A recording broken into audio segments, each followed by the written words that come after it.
এই content theory যেটা last theory যেটা আছে ইআরজি থিওরি, এই ইআরজি থিওরিটাকে ক্লিকটন অ্যাডলফ যেটা 1969 এই ইআরজি থিওরিটাকে এস্টাবলিশ করেছিল। এই ইআরজি প্রত্যেকটা কথার মধ্যে প্রত্যেকটা আলাদা আলাদা মিনিং আছে। সেটা কি, ই ফর এক্সিস্টেন্স, আর ফর রিলেটেডনেস, আর G for growth theory.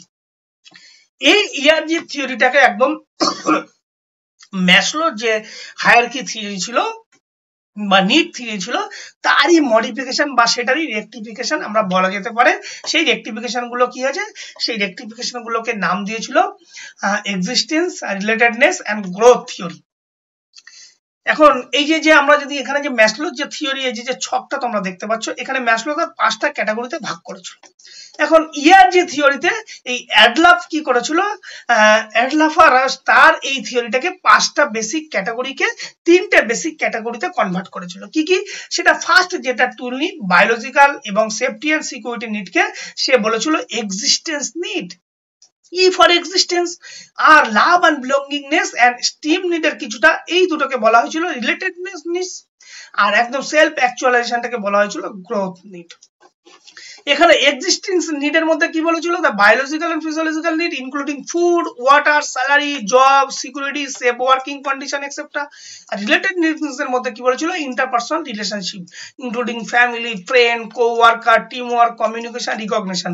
R growth নিডের মধ্যে কি ছিল, personal development, creativity, self improvement, achievement আর সিমিলার টু এস্টিম। তাহলে এই যে ম্যাসলোর সেম যে থিওরিটাকে দিয়েছিল সেটাকেই মডিফিকেশন করে 3টে ক্যাটাগরিতে দিয়েছিল, কিন্তু এখানে কতগুলো কন্ডিশন অন্য ছিল, সেগুলোকে আমরা আসবো পরে। একটা ছক করা আছে, আমরা আগে জাস্ট একটুখানি ক্রিটিসিজমটা দেখে নিই। ওভারল্যাপ অফ নিডস, এখানে বলেছিল কি, the boundary between the existence, relatedness and growth are not clearly defined. এক্ষেত্রেও এই যে 3টে ক্যাটাগরি, ম্যাসলোর যে 5টা ক্যাটাগরি থেকে 3টে ক্যাটাগরিতে নিয়েছিল ঠিকই, বাট এই 3টে ক্যাটাগরি সম্পর্কে ডিটেলসে খুব একটা কিছু এই থিওরিতে কিন্তু অ্যাডলফ বলেনি। আর ডিফিকাল্ট টু মেজার, কারণ এর কোনো সাইন্টিফিক এভিডেন্স তেমন ভাবে সেই জন্য ছিল না, এই জন্য ডিফিকাল্ট টু মেজার করেছিল। আর কি হয়েছিল, ইন্ডিভিজুয়াল ডিফারেন্সকে ইগনোরেন্স করেছিল। কারণ মোটিভেশন অলওয়েজ ডিপেন্ড করে পার্সন টু পার্সন। আর কি হচ্ছে সিম্পলিফিকেশন অফ হিউম্যান নিড, কারণ হিউম্যান নিড হচ্ছে মোস্ট কমপ্লেক্স এন্ড ডাইনামিক, এবং সিম্পলি ভাবে এখানে হিউম্যান নিডকে 3টে ক্যাটাগরিতে বিয়োগ করেছিল। এটা কিন্তু অনেক সময় অ্যাপ্রোপ্রিয়েট নাও হতে পারে। আর কোনো লিমিটেড প্র্যাকটিক্যাল গাইডলাইন কিন্তু সেইভাবে ছিল না, কারণ ক্লিয়ার কোনো স্ট্র্যাটেজি বা টেকনিক সেই অর্থে মেজার করার কিন্তু কিছু ছিল না। আর ফ্রাস্ট্রেশন ডিগ্রেশন প্রিন্সিপাল কোশ্চেন, কারণ অনেক সময় উইল লোয়ার নিড, এখানে যেটা বলা হয়েছিল যে লোয়ার নিড যদি ফুলফিল না হয় সেক্ষেত্রে কিন্তু হাওয়ার নিডস আর কখনোই মেজার করা বা পৌঁছানো সম্ভব না। এটা কিন্তু অনেক সময় এই ফ্রাস্ট্রেশনের ক্ষেত্রে কিন্তু অনেক সময় কাজে লাগে না, সেটাকে বলা হয়েছিল। এর অ্যাপ্লিকেশনটা দেখে নি। ওয়ার্ক প্লেস কি বলেছিল, ওয়ার্ক প্লেসের মধ্যে কি বলছে, ensure the employee basic need আর ফুলফিল করবে, তারপরে রিলেটেড নিডস, তারপরে গ্রোথ নিড ফুলফিল করতে হবে। এডুকেশনের ক্ষেত্রে ওটাই একইভাবে, আগে তার বেসিক নিড ফুলফিল করবে, এক্সিস্টিং নিডস, তারপরে রিলেটেড নিডস, তারপরে গ্রোথ নিড ফুলফিল করবে। স্পোর্টস এর ক্ষেত্রেও তাই সেম, আগে লোয়ার নিড, তারপরে রিলেটেড নিডস, তারপরে গ্রোথ নিড ফুলফিল করবে।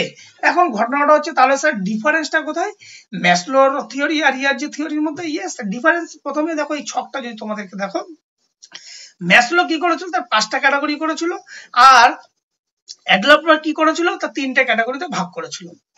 এখন এই যে প্রপোজ বাই কি হচ্ছে, আব্রাহিম ম্যাসলো 1943, আর ইআরজি থিওরিতে কি বলছিল, Clayton Alderfer 1969। Number of need level 5 level ছিল, আর এখানে কি 3 ক্যাটাগরি ছিল। 5 লেভেল কি কি, physiological need, safety need, social need, esteem need, self actualisation, এখানে existence, relatedness and growth. Hierarchy, যেটাতে ম্যাসলো কি বলেছিল, স্ট্রিক হায়ারার্কি ফলো করতে হবে, যে lower need must be satisfied before higher need. একদম ম্যাসলো তার থিওরিতে পরিষ্কার ভাবে বলে দিয়েছিল। কিন্তু ইআরজি থিওরিতে কি কোনো স্ট্রিক্ট হায়ারার্কি কেন ছিল না। এখানে কি বলেছিল, multiple need can be pursue at the same time.